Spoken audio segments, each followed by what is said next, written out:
Shalom, bonsoir à toutes et à tous. Grâce à Midreshet Yehuda Manitou, on a le plaisir d'être avec Eliezer Charodotsky. Et tu veux nous parler bien sûr de la fête de Shavuot, mais tu veux aussi relier ça avec la guerre. Et tu as intitulé le cours Entre Sinaï et Moria, comment gagner la guerre de Gaza. Bechavod. Shalom les amis, je vais même plus parler de Yom Yerushalayim que de Shavuot, bien que c'est des choses qui sont, c'est pas pour rien qu'elles sont proches. C'est pas pour rien qu'elles sont proches. Euh, je voudrais, euh, je voudrais commencer par relever un point qui m'a semblé très pertinent ce jour de Yerushalayim, c'est qu'on dit toujours que cette guerre, c'est la suite de la guerre d'indépendance. Ken? Euh, c'est devenu presque une langue de bois, qu'on continue la guerre d'indépendance, etc., etc.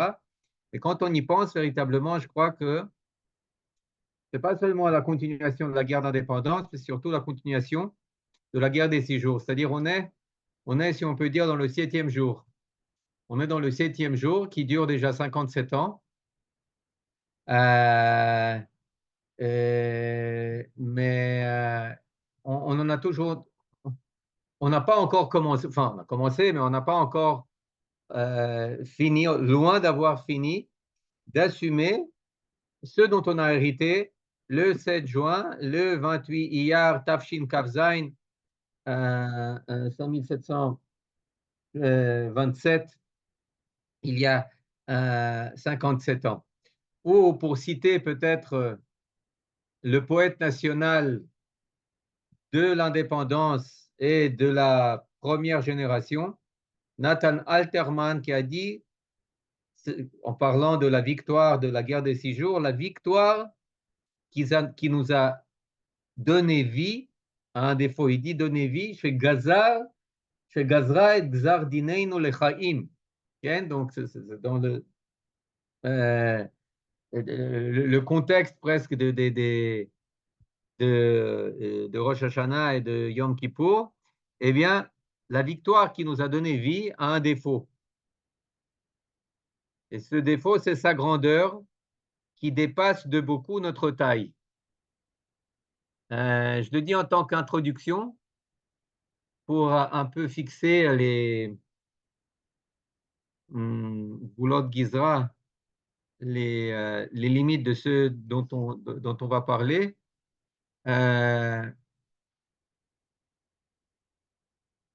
Et de ceux qu'on doit véritablement assumer. Et c'est pour ça que je voudrais essentiellement citer beaucoup de choses qui relèvent de la guerre des 6 jours. Et en cela, je vais me baser sur un, un journal qui a été écrit, qui a été édité par Haggai Segal il y a 7 ans. Enfin, un journal, c'est comme un livre. C'était soumis comme supplément au Makor Rishon. Et il écrit là-bas des choses que on ne trouve pas toujours dans les livres.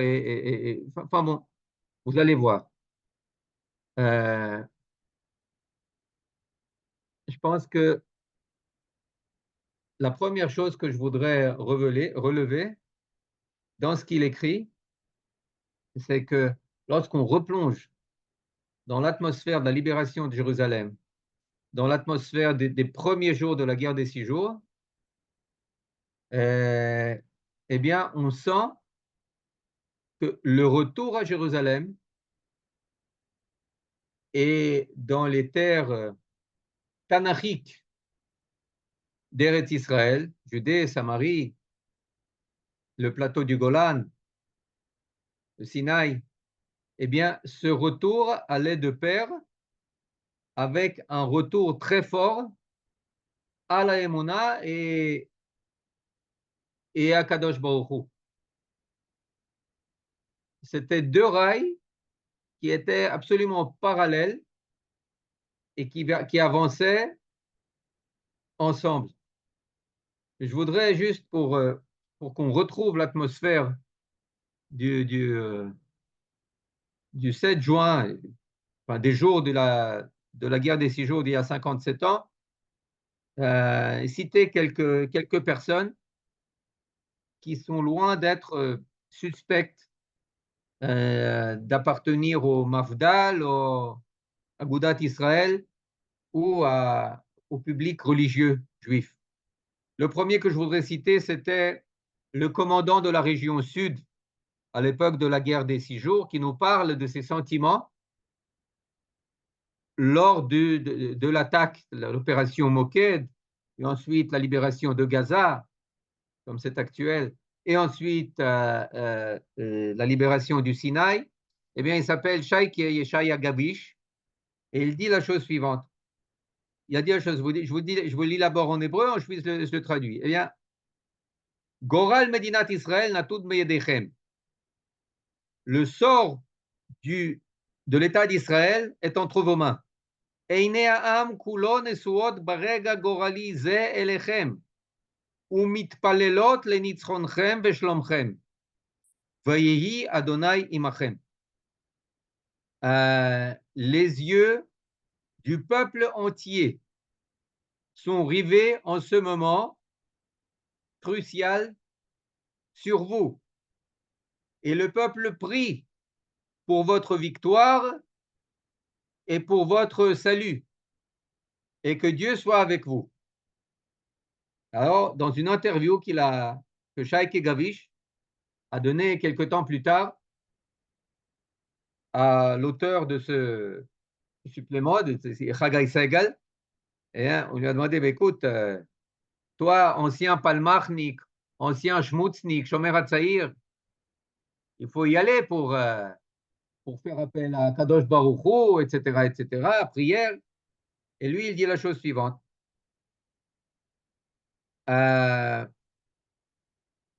Nachon, Anilomi Baïdati, c'est vrai, je ne viens pas d'une maison pratiquante. Aval tzrich larzor la'avira shel ota tkufa. Mais il faut revenir à l'atmosphère de l'époque. Haïta trusha she'ini mitrageshet aleinu milchemet Gog uMagog. On avait l'impression que ce qui nous arrive, c'est la guerre de Gog et Magog. Hayu diburim noraim al alfei harugim u'mi yodea ma yikre. On parlait de milliers de victimes. לכן הרגשתי שאי אפשר להשתמש במילים המקובלות. C'est pour ça que j'ai pensé et j'ai ressenti qu'on ne pouvait plus se limiter à des paroles courantes. ומותר להשתמש במילים שחושפות מחשבות. Et il est permis de faire appel à des paroles qui mettent à nu nos pensées véritables. לא משהו שאנשים מבטאים אותו בפירוש, אבל משהו שנוגע להם סגנון גדול. הרי מולנו ניצבו אלפי טנקים. On devait dire quelque chose de grand et de profond. On faisait face à des milliers de chars égyptiens, syriens. Et c'est intéressant que ce quelque chose de grand, eh bien, c'est des paroles de Emouna, c'est des paroles avec Kadosh Baruch Hu. On passe à quelqu'un d'autre, on passe à son commandant, Yitzhak Rabin, commandant en chef à l'époque de l'armée de défense d'Israël. Lui, il se promenait avec dans sa poche une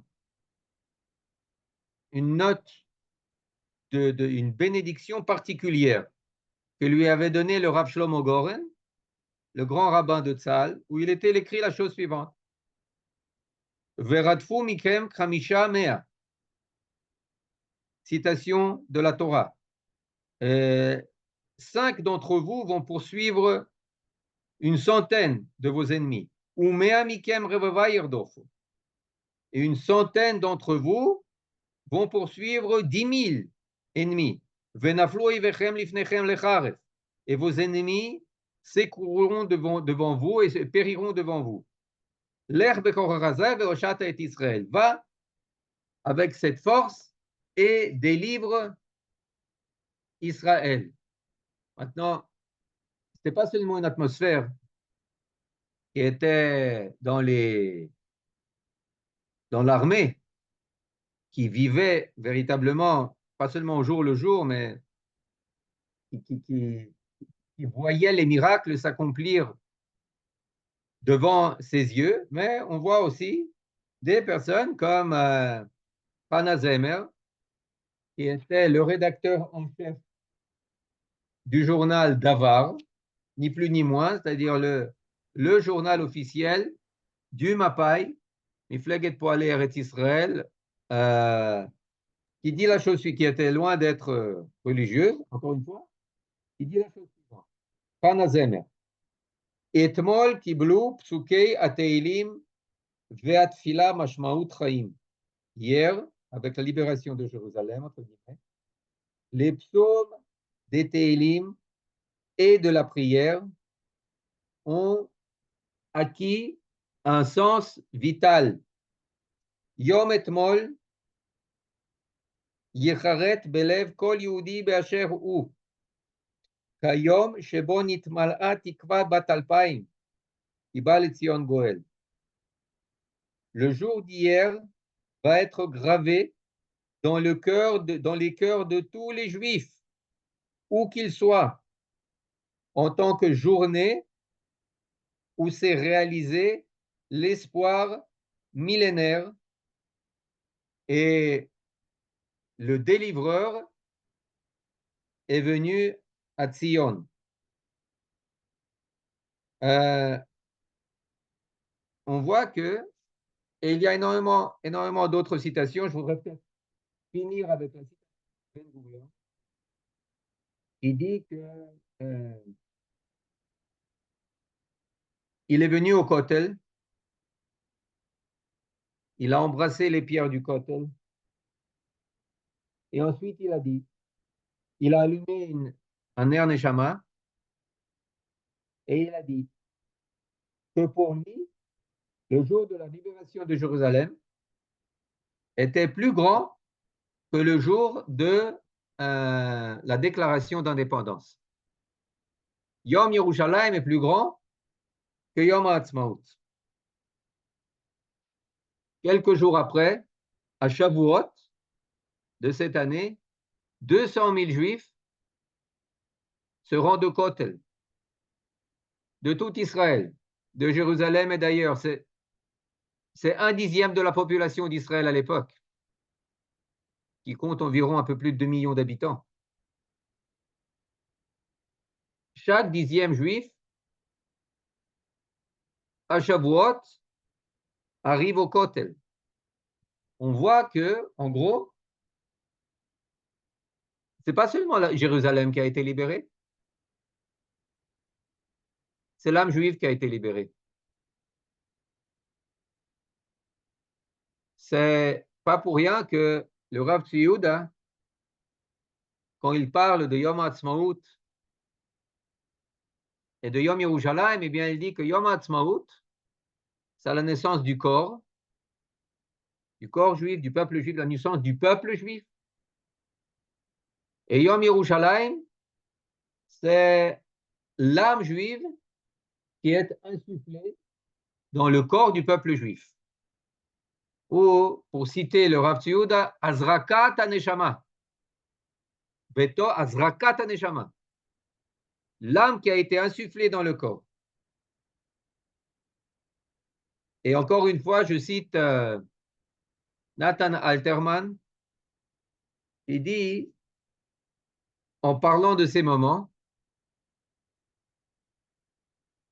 que c'est l'essence religieuse, à Tochen Adati, l'essence religieuse se tient derrière notre muraille, regarde par les fenêtres, observe par le treillis, en citant le Shir HaShirim. Metzitz ben Harakim.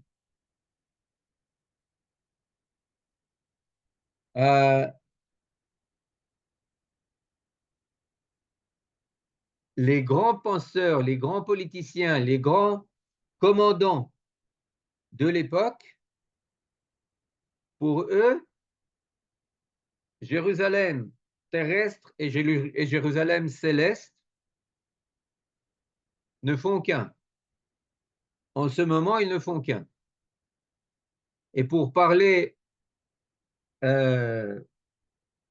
géographie spirituelle ou géographie céleste, c'est comme si le Moria, le mont Moria et le mont Sinaï ne faisaient qu'un.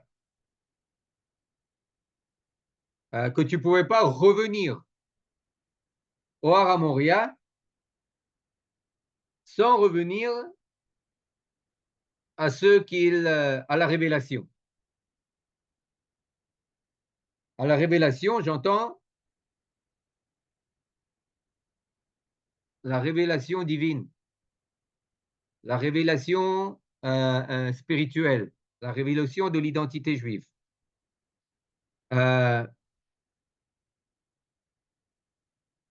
Mais plus que ça, lorsqu'on entend Abba Even, ex-ambassadeur aux Nations Unies et ministre des Affaires étrangères, etc., eh bien, lui, il dit pas moins que jamais Israël ne s'était tenu à un niveau aussi élevé de respect et d'admiration parmi les nations. C'est-à-dire, ce n'était pas seulement le niveau géographique, le niveau militaire qui était multiplié, ce n'était pas seulement le niveau spirituel, mais c'est aussi le niveau du statut international de l'État d'Israël. Et juste Der Spiegel, le journal allemand, eh bien, il dit une chose assez folle. Je le cite encore une fois. Ce blitzkrieg, le blitzkrieg, hein, intéressant, dans le cadre duquel Israël a vaincu plus vite que toutes les armées, que toutes les victoires nazies, ils ont conquis en une semaine la péninsule du Sinaï et toute la République fédérale d'Allemagne. Vous comprenez? Israël, l'armée de défense d'Israël a conquis en 6 jours tout le Sinaï et tout le reste, et aussi toute la République fédérale, l'Allemagne de l'Ouest. Naturellement, conquis au niveau du respect qu'Israël a forcé et de l'admiration. Oui, je vais essayer de ne pas tourner la tête. Ça va? Quand je ne tournais pas la tête, ça va? Sinon, tout est clair? OK. Alors,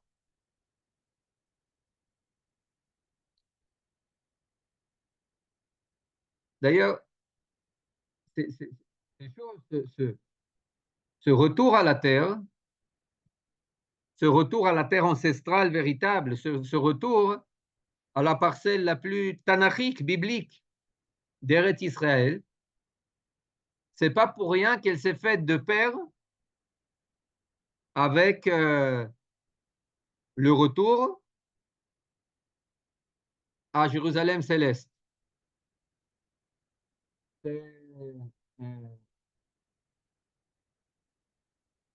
Le Or HaChaim HaKadosh qui nous signale lorsqu'il commente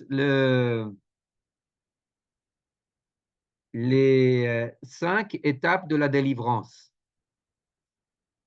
qu'on célèbre à Pessah, où il dit que il y a problème parce qu'il y a seulement 4 coupes de vin qu'on boit, la 5e pas tellement.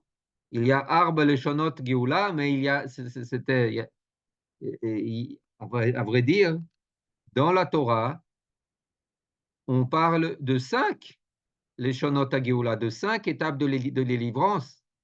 Veotzeti, veitzalti, vegalti, velakarti, ve'eveti, la 5e étape, c'est je vous amènerai. Et là, il y a problème, parce que comment ça se fait que Akadosh Baruch Hu promette à la génération de ceux qui sont sortis d'Égypte, pas seulement de sortir, pas seulement d'être sauvés, pas seulement d'être acceptés pris par Dieu, mais d'être amené à la terre. Et cette cinquième étape de la délivrance, eh bien, elle n'est pas réalisée. La promesse, elle a été faite à la génération de ceux qui sont sortis. Et avec ceux qui sont sortis, cette promesse n'a pas été tenue. C'est Bahia. C'est un problème, il dit. Comment ça se fait? Toutes les autres promesses ont été tenues. Mais la cinquième promesse, je vous ai amené, n'a pas été tenue. Comment ça se passe? Alors, son explication, elle est fantastique et elle complète complètement ce dont on a parlé. Il dit que, contrairement aux 4 premières étapes de la délivrance, qui ne sont conditionnées par rien, il n'y a aucune condition qui est posée à l'accomplissement des 4 premières étapes de la délivrance. La cinquième étape de la délivrance, elle est conditionnée. Elle est sous condition. Parce qu'il est dit là-bas, il est écrit dans la Torah, Veyadatem, ki ani Hashem Elokechem amotzi etchem mieretz Mitzrayim, ve'eveti etchem el Eretz Knan. Il est dit en introduction de la cinquième étape de Ve'eveti, et vous saurez que je suis Dieu qui vous a fait sortir d'Égypte, et je vous amènerai. Et le Or HaChaim HaKadosh, le Rav Chaim Ben Attar, il dit, eh bien, cette condition n'a pas été remplie par ceux qui sont sortis d'Égypte. Pour preuve, ils ont eu peur d'entrer. Pour preuve, ils ont envoyé des explorateurs qui ont dit que le peuple cananéen est plus fort que nous ou plus fort que lui avec un L majuscule, plus fort que le peuple juif et plus fort que Akadosh Baruch Hu. Et ils ont eu peur. Ils n'ont pas eu foi ni en eux ni en lui. Ils n'ont pas rempli la condition qui était nécessaire pour entrer. Et c'est pour ça que c'est seulement avec la deuxième génération, celle de leurs enfants, que ça va marcher.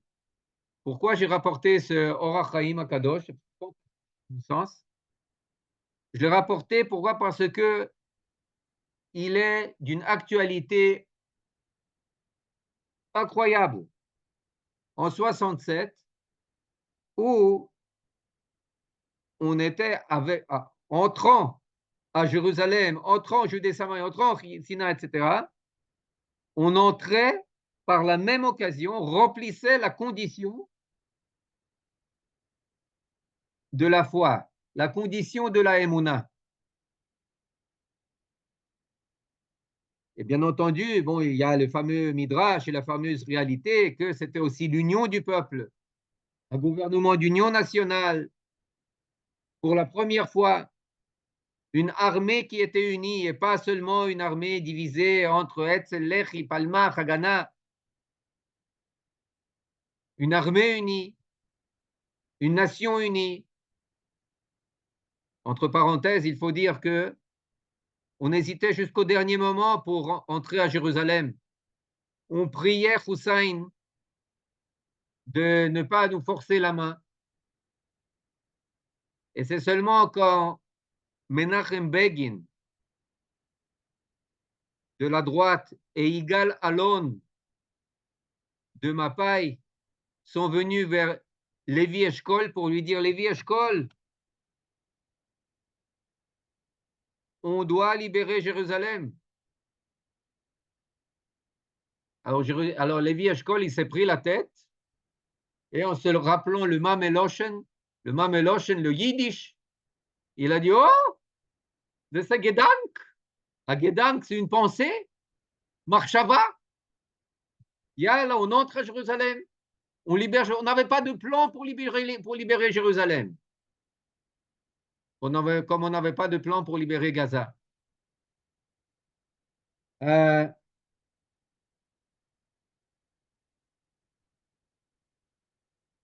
Et puis, ça continue.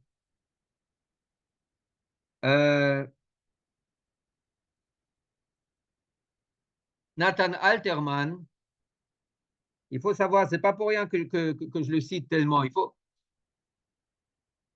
La guerre n'est pas encore terminée.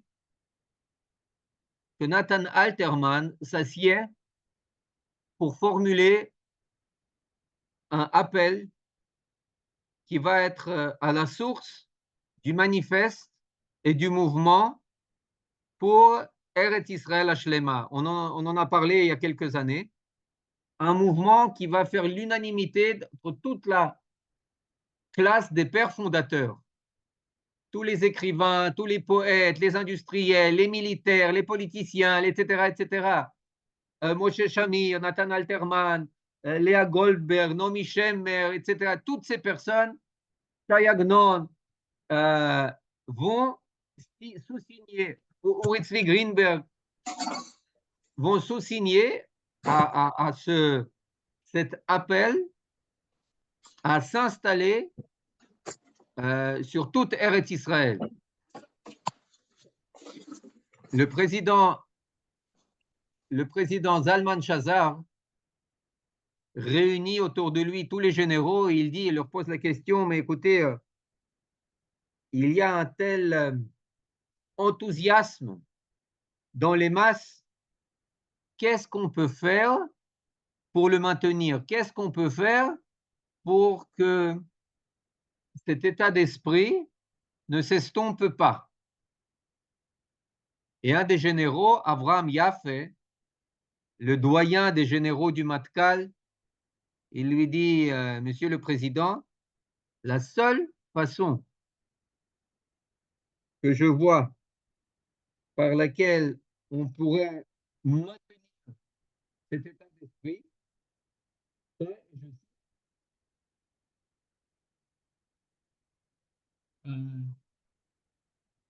il y a juste une chose autour de laquelle on doit mobiliser le peuple. Autour de l'entièreté de notre terre. Shel Eretz Israël Hashlema, im yasu zot tiyeh itorerut shel chazon.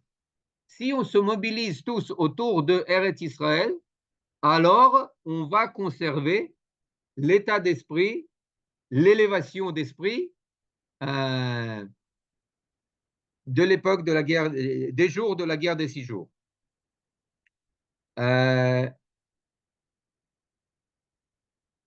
Nathan Alterman écrit que c'est la première fois depuis le temps de Yanaï Ameler, du roi Yanaï,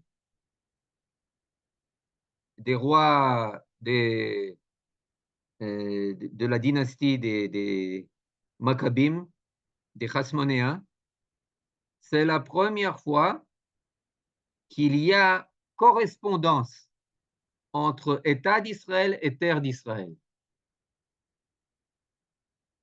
Et la question qui se pose, c'est qu'il manque encore le troisième élément, c'est Am Israël. L'écrasante majorité du peuple juif à l'époque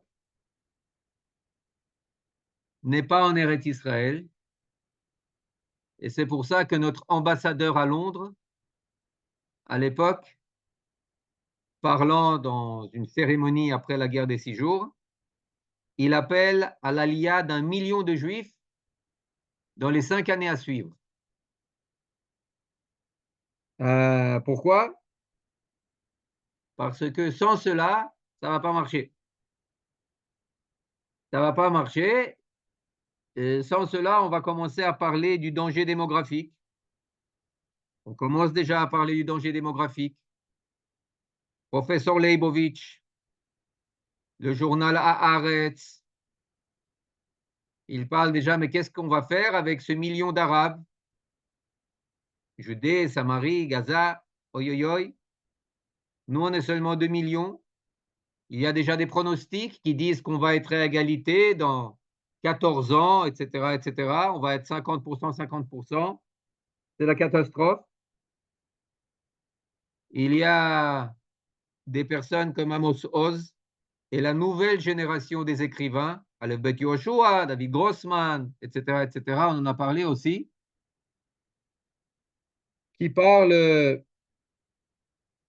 de danger d'être trop grand, d'être une armée d'occupation et qui nous invitent à nous replier au plus vite et qui parlent dans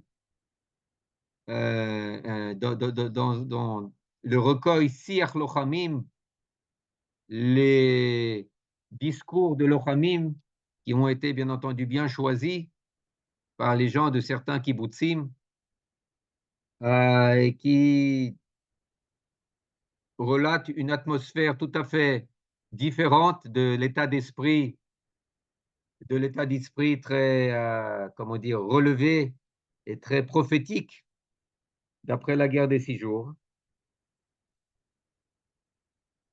Et je pense que, vous savez, il y a un échange entre Amos Oz et Naomi Shemer, qui est, je ne sais pas s'il est très célèbre, mais il mérite d'être répété et redit. Et c'est une chose qui en dit beaucoup. On connaît tous l'histoire de la chanson Yerushalayim Shel Zahav.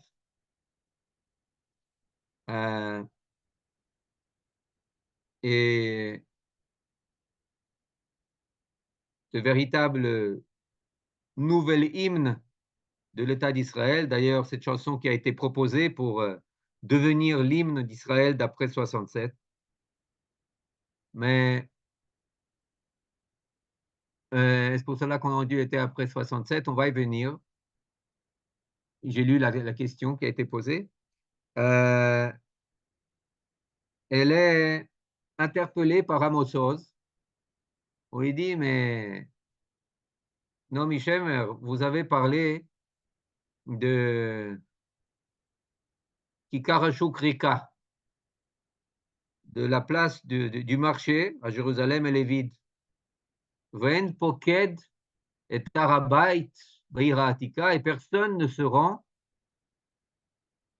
au mont du Temple dans la vieille ville. Mais pourtant, Naomi Shemer, la ville, elle était pleine. Comment cela? Elle était pleine d'Arabes? Elle était pleine d'Arabes. Comment tu peux parler, tu peux te permettre de parler avec un tel racisme de la place du marché qui est vide? Et, Naomi Shemer, qui est toujours très authentique, elle a dit, bon, toujours, au début, j'étais un peu pris, foudroyé par ça, mais attends, mais il n'a pas compris. Et après quelque temps, il lui a écrit une réponse. Il a dit, vous savez, c'est comme quelqu'un qui, qui est séparé de sa femme, de sa bien-aimée, qui a été séparé de sa femme pendant des années et des décennies, et qui la languit et qui lui écrit des lettres et qui pensait, qui pleure, etc., etc., etc. Il a tellement mal, il vient voir le psychologue, et le psychologue, il essaie de le calmer, il lui dit, mais attends, reste tranquille, tout va bien. Il y a quelqu'un d'autre qui est en train de l'embrasser maintenant. Amos Oz, c'est comme ça que, c'est pas comme ça qu'on console le peuple juif.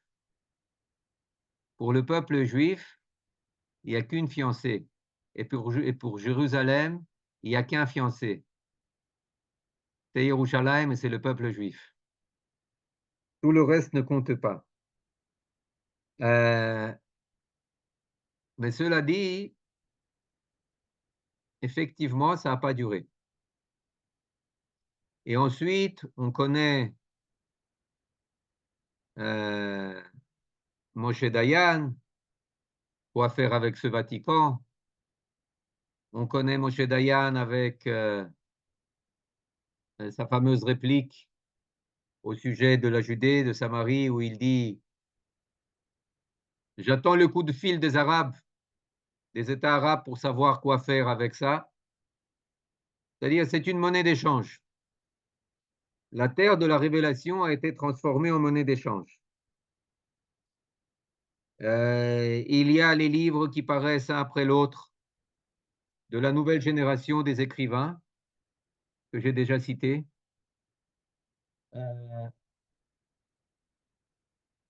Il y a le journal Haaretz qui appelle la Judée Israël, la Judée et Samarie à Gada Amaravit, la rive occidentale, un terme stérile, un terme où toute la charge de sainteté est neutralisée. Mais ils ne sont pas seuls. Je crois qu'une des questions les plus centrales que chaque fois on pose le jour de Yom Yerushalayim, c'est pourquoi on est un peu seul à le fêter. Pourquoi seuls les religieux sionistes sont là à fêter le Yom Yerushalayim.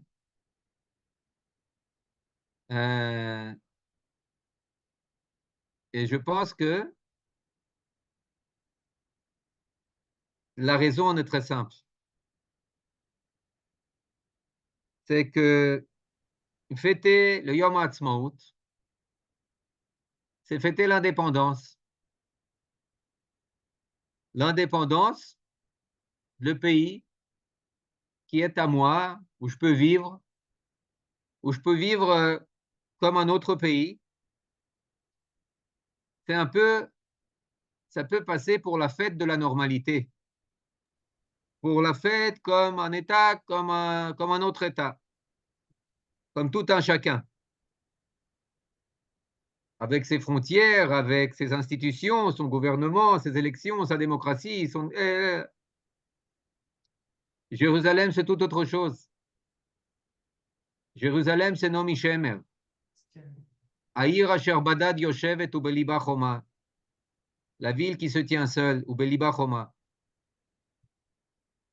Jérusalem, c'est comme le dit Nathan Alterman, c'est un lieu, une montagne qui nous oblige à prendre de l'altitude.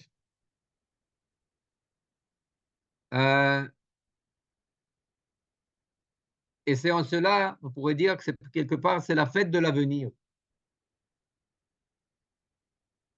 C'est la fête qui n'est pas encore réalisée. C'est la fête qui, contrairement à toutes les autres fêtes, nous oblige peut-être le plus. Nous oblige à faire le lien entre Har Moria et entre le mont Sinaï. Nous oblige à assumer toute notre identité juive, à assumer Am levadad yishkon ubegoim lo yitrashav, un peuple qui vit à part, un peuple qui n'est pas la province des États-Unis, de l'Europe, de l'Occident ou de quelque autre pays que ce soit, mais un peuple, un État qui est un étalon en soi, qui est l'étalon de tous les autres étalons, de tout ce qui est bon et de tout ce qui est juste. Et c'est pour ça que c'est pas pour rien qu'on essaye de fuir le Yom Yerushalayim, qu'on essaye de l'oublier, qu'on se congratule, qu'on se souhaite Sof Shavua Ragoua, Yom Shaket, fin de semaine calme, journée tranquille. On peut comprendre Mais ce n'est pas pour ça qu'on est revenu en Eretz Israël. Ce n'est pas pour ça qu'on est revenu à Jérusalem. Ce n'est pas pour ça qu'on est revenu à Ephrat et à Bethléem. Pas pour notre gazon et pas pour notre niveau de vie. On est revenu là pour devenir et redevenir une bénédiction pour les peuples, pour assumer pas seulement notre indépendance politique, mais notre indépendance spirituelle, qui puise dans l'héritage juif, qui puise dans le pourquoi de notre présence ici.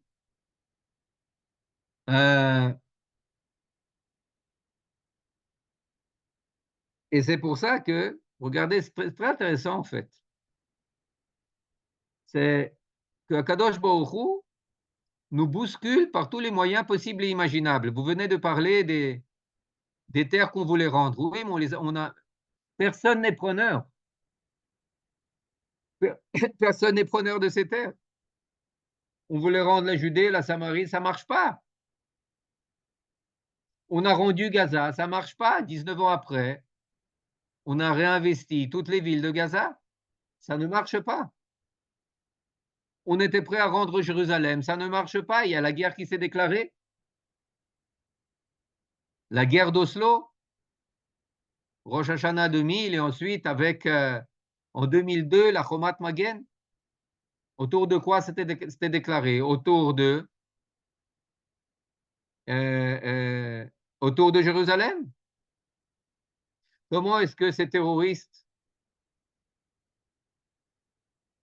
ces néo-nazis ont appelé leur méga pogrom Maboul el-Aqsa, le déluge de el-Aqsa?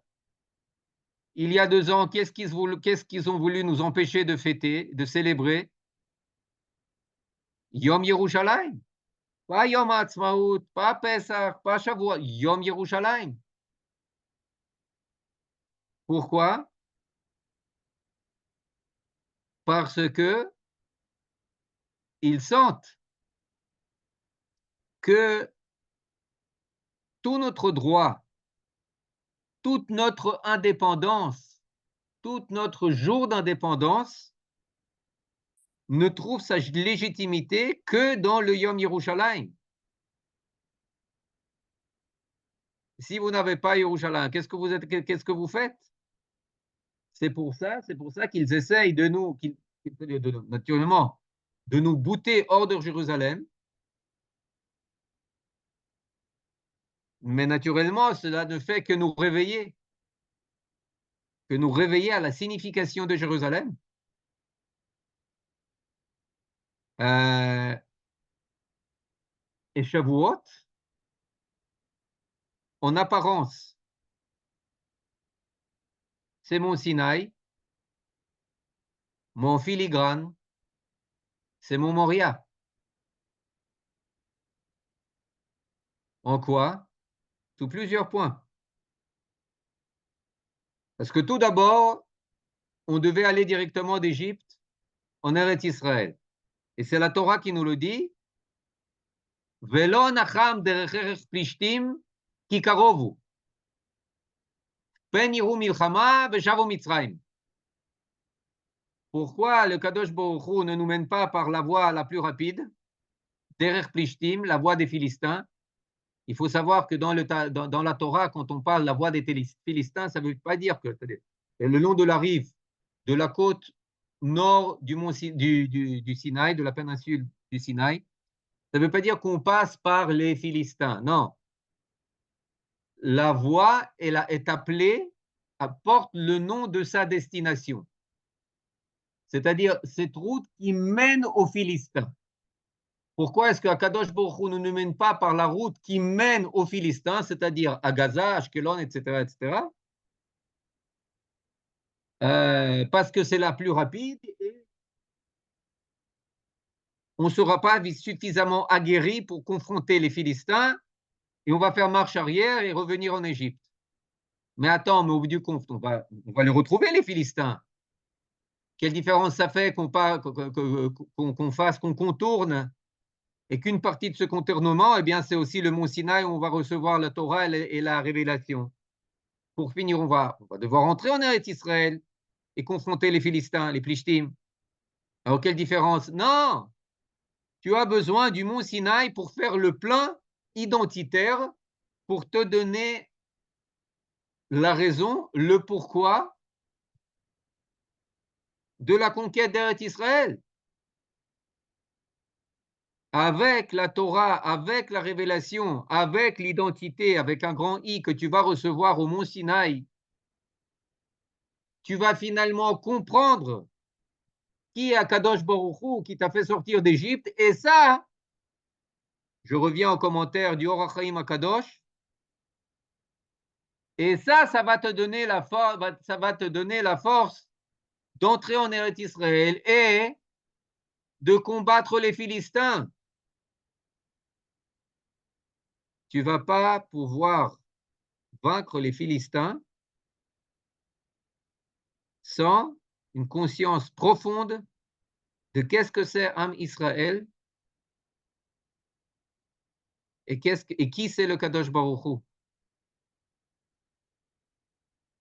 Et c'est pour ça que Kadosh Baruch Hu nous fait faire un détour par le mont Sinaï pour qu'on puisse entrer. Mais le mont Sinaï, c'est quelque chose qui doit nous faire entrer au mont Moria. C'est pas pour rien qu'il y a un Midrash Teilim, qui dit qu'une partie du mont Moria s'est détachée de Jérusalem et est venue atterrir sur le mont Sinaï. Parce qu'en fait, le mont Sinaï, c'est juste un mont Moria, mais portatif. Le Sinaï véritable, le lieu de la libération aussi, le lieu de la révélation véritable, c'est le mont Moria.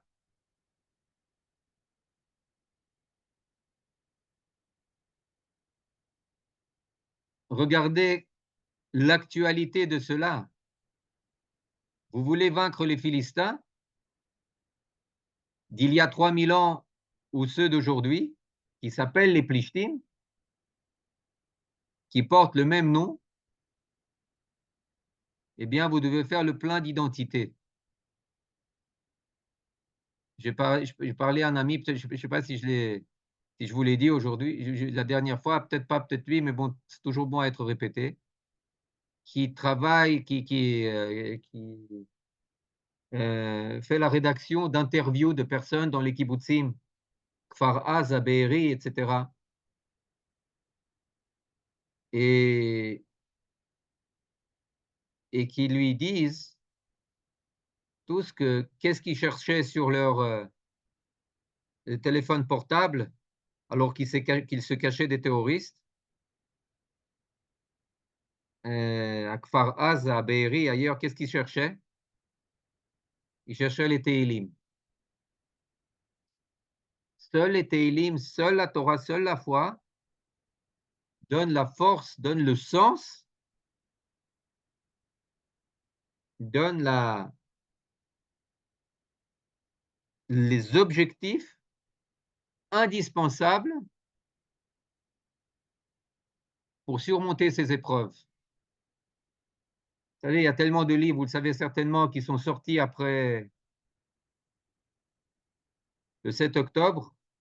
Il y en a un là, je suis en train de lire, qui parle de 46 Purim, 40 histoires sur le 7 octobre. Ken, comment s'appelle ce livre?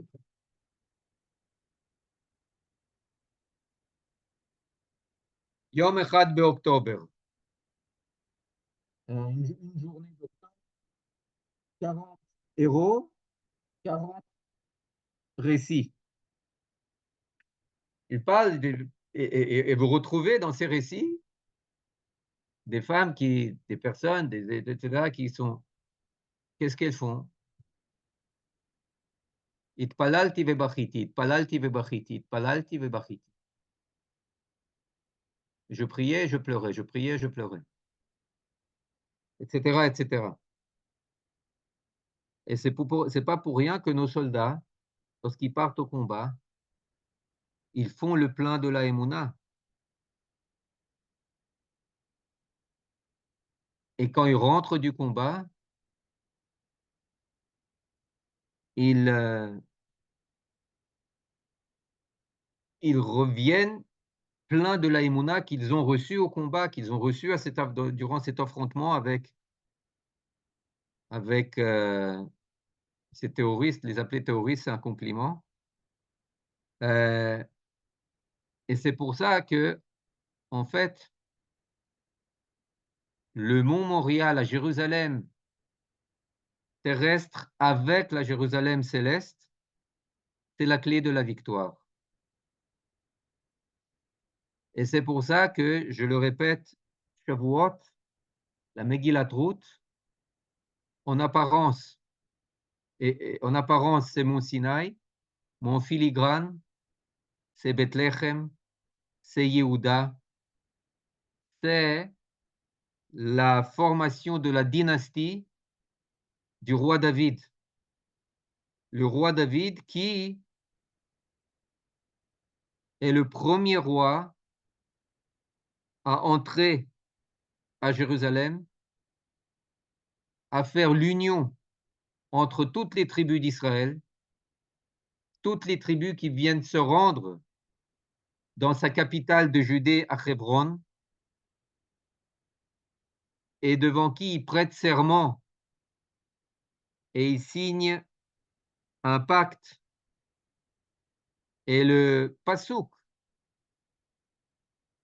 le verset d'après, il monte conquérir Jérusalem à la tête de l'armée juive tout entière.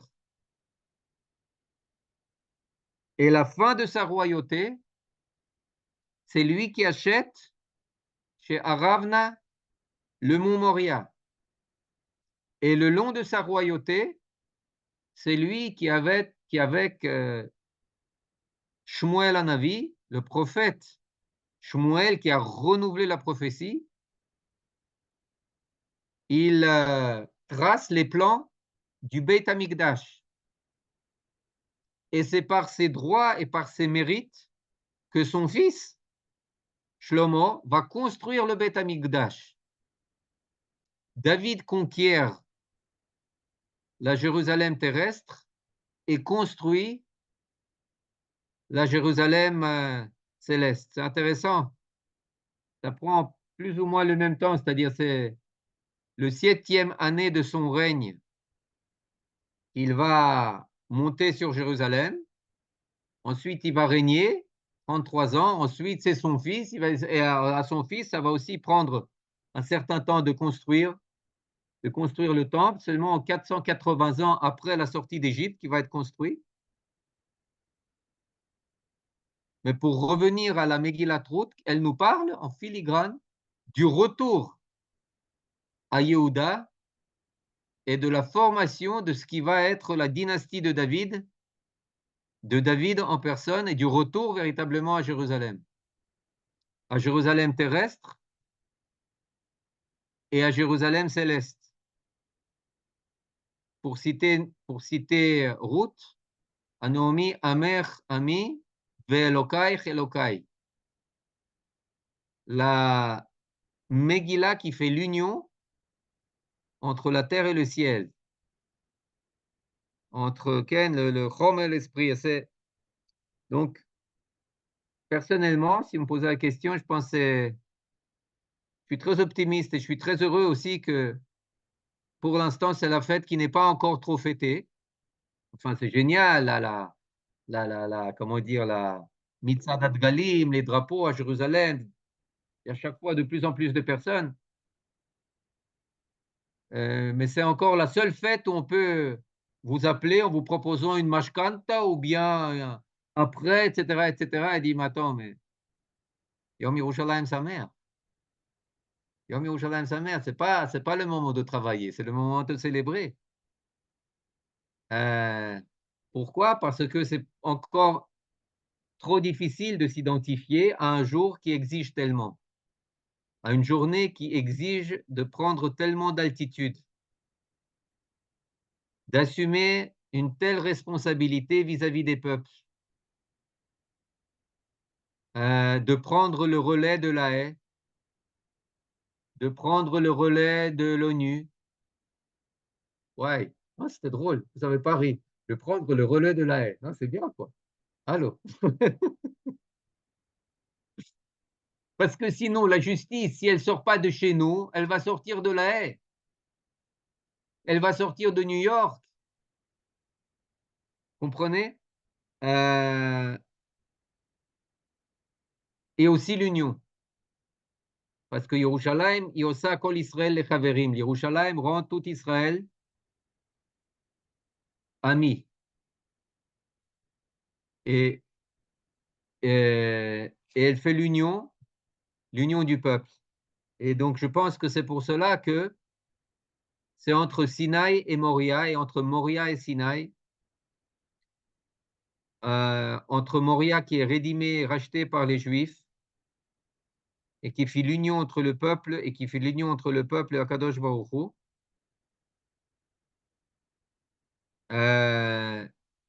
Et on revient le mont Sinaï, comme ça devait être dès l'origine.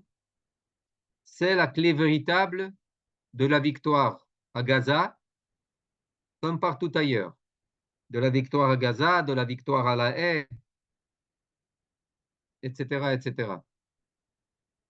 Je m'arrête ici pour laisser de la place quand même à vos questions, qui est, et c'est toujours plus intéressant.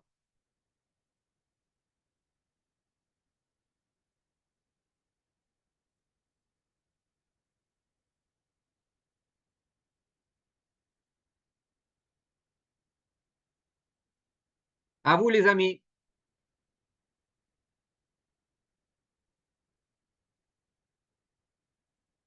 Et si possible, oralement. Ensuite, Toda Rabba. Merci beaucoup, Eliezer. Voilà, c'est parti. Vous pouvez maintenant ouvrir le C'est micro, parti. poser vos questions.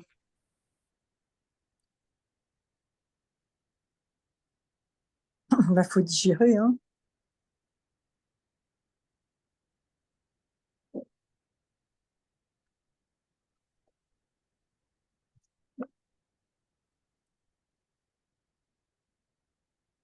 Je trouve que, alors, je vais prendre la parole, mais j'ai pas une question. C'est pas quelque chose qu'on entend souvent, donc il faut le temps de le digérer intellectuellement.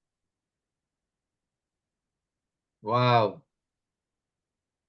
Oui, moi aussi, je dois digérer. Mais vous, c'est votre job de consulter, de compulser. Moi, j'ai entendu des choses pour la première fois là, et de voir toute la dimension religieuse et de notre destin tel qu'il est écrit dans la Torah, avec ce que vous donnez comme argument, ça laisse sans voix. Ken, mais je crois que c'est tout ça, c'est aussi simple que ça. C'est aussi simple que ça. Et c'est très important de dire, parce que quand je dis qu'être être à la hauteur, je tends pas un doigt accusateur au Chilonim. Non, non, non. Mamash lo. Parce que euh, nous aussi, religieux, etc., on est très confortable. Ben nous, on est déjà religieux au niveau individuel, on n'a rien à faire au niveau collectif, non? La Torah, elle a été donnée au peuple, la révélation, elle a été donnée au peuple entier, et son essence doit être réalisée au niveau collectif, pas seulement au niveau individuel. C'est-à-dire, dans le cas aujourd'hui, par exemple, hier, le Shabbat, c'était une chose fantastique. Vous imaginez combien de choses on a appris au peuple, aux nations du monde? Combien de choses on leur a appris par l'opération euh, de libération de nos 4 otages? Tout d'abord, la valeur de la arvut hadadit, la valeur du rachat des otages.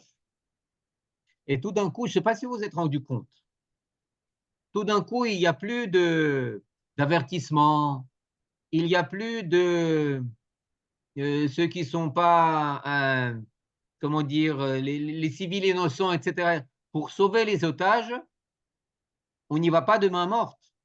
Pourquoi? Parce que c'est un idéal tellement clair, tellement limpide pour nous, que zéro. Là, on fait fi de l'opinion internationale, de la haie, etc., etc. Tout d'un coup, non. Pour libérer 4 otages, comme on dit en hébreu, l'oroim mimet, et c'est un aspect miraculeux. Et je pense que les gens qui ont été là-bas, ils sont tout à fait conscients. Il n'y a jamais eu d'opération. L'opération de sauvetage de Entebbe le 4 juillet 76 en Ouganda, etc. Rien à voir. Rien à voir. Là, vous avez des personnes qui se sont déguisées en réfugiés, des hommes et des femmes qui parlaient arabe, qui sont venus à cet immeuble, qui disent ouais, on est venu de Rafia, on a loué ici un appartement en arabe pur, etc., etc. Vous avez lu des choses invraisemblables. Et dans 2 maisons en particulier, pour ne pas sacrifier 3 otages à cause de quelque chose on est en train d'enseigner quelque chose aux nations, que le mal doit être vaincu.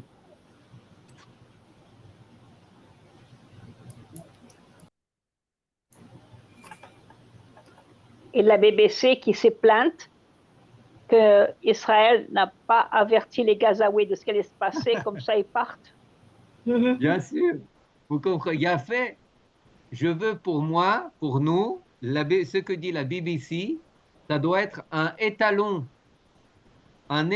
du contraire. C'est-à-dire, s'ils sont critiques, ça veut dire qu'on a bien agi. Exactement. Qu'on a très bien agi. Exactement. Mais on peut vaincre une armée. Comment vaincre la haine? Tout d'abord, en vainquant les haïsseurs. Je pense, vous savez, on dit tout d'un coup, des gens qui ne l'ont jamais dit, c'est une chose très intéressante. On ne peut pas vaincre une idée. Manienne. On ne peut pas vaincre une idée. Les gens, tout d'un coup, ils le disent. Ces mêmes humanistes qui jusque-là disaient que non, tout est à la mesure de l'homme, pas à la mesure de l'idée, forcément, non, de ses intérêts, tout homme est rationnel, il est mu par ses intérêts, pas par des grandes idées collectives, etc. Tout d'un coup, on ne peut pas vaincre une idée. Hein, Béhémet, on ne peut pas vaincre une idée? Vous savez comment on peut vaincre une idée? Il y a 2 moyens. Une idée plus forte? Il y a fait par les armes et par une idée plus forte. Exactement. C'est toujours de cette manière. Comment est-ce que les Mongols ont été vaincus? Ils ont été vaincus par des idées qui étaient plus grandes, beaucoup plus grandes que leur idolâtrie. Donc, immédiatement après avoir conquis jusque-là, ils se sont complètement assimilés aux cultures qu'ils ont conquises. Pourquoi? Parce que c'était des cultures plus élevées, que ce soit en Russie, au Moyen-Orient ou ailleurs. Parce qu'ils étaient mongols, ils étaient barbares. Ils étaient barbares. Juste comme exemple, c'est-à-dire juste 2 moyens de conquérir une idée, de défaire une idée. Mais par les armes et par une idée plus grande. Avons-nous tous la même idée? Pas sûr. Oui, oui. Lorsqu'on est face au mur, on revient au dénominateur commun qui est très, très élevé. Pas le plus bas, mais le plus haut dénominateur commun. Regardez, c'est très intéressant. Lorsqu'on est le dos face au mur, ou le dos, non, pas le dos face au mur, le dos au mur, eh bien, tout d'un coup, tout le monde devient religieux. Tout le monde redevient juif. Tout le monde redevient frère. Amen. Non, c'est une chose qui ne va pas de soi. Tout le monde redevient prêt à se sacrifier les uns pour les autres. Là, dans une demi-heure, avec ma femme, on va écouter Kalmanzon, Ken Nachman Kalmanzon, dont le frère, et avec lui, ils ont sauvé plus de 100 personnes à Be'eri. D'où il a eu cette force? Des centaines, des milliers de personnes, d'où ça vient? Ce don de soi. Vous comprenez? Et c'est une chose que c'est pas Paul Valéry, je crois, où il a dit une fois que la première victime de la guerre, c'est la vérité. En Israël, C'est la première, Victoire. le premier acquis de la guerre, c'est la vérité. Et là, je pense que c'est. Là, je cite le Rav Cherki, j'ai entendu, ça m'a ça m'a fait du bien. Ça m'a fait du bien.